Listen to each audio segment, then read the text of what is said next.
Hello, आजची recipe आहे पापलेट फ्राय आणि आजची रेसिपी मम्मी दाखवती आहे. हळद लावून घेऊया याला आता.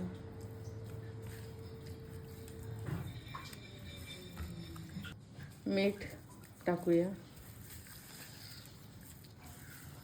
तिखट टाकून घेऊया,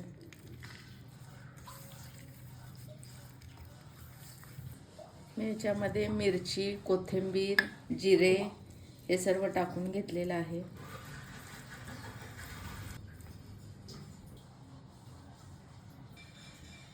त्याच्यानंतर आलं लसणाची पेस्ट लावून घेते. लाल तिखट थोडंसं टाकून घेते.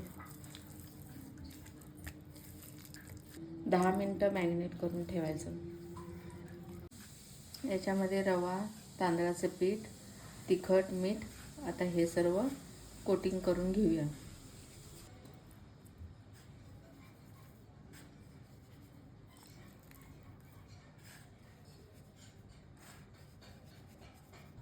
मी आता तेल टाकून घेतले. त्याच्यानंतर थोडासा कढीपत्ता टाकून घेते.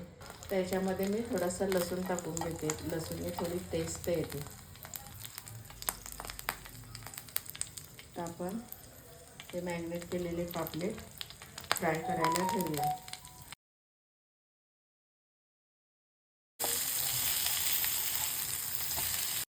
मग कशी वाटली रेसिपी? आवडली असेल तर लाईक करा, शेअर करा आणि कमेंट करा. Thank you for the watching. Bye.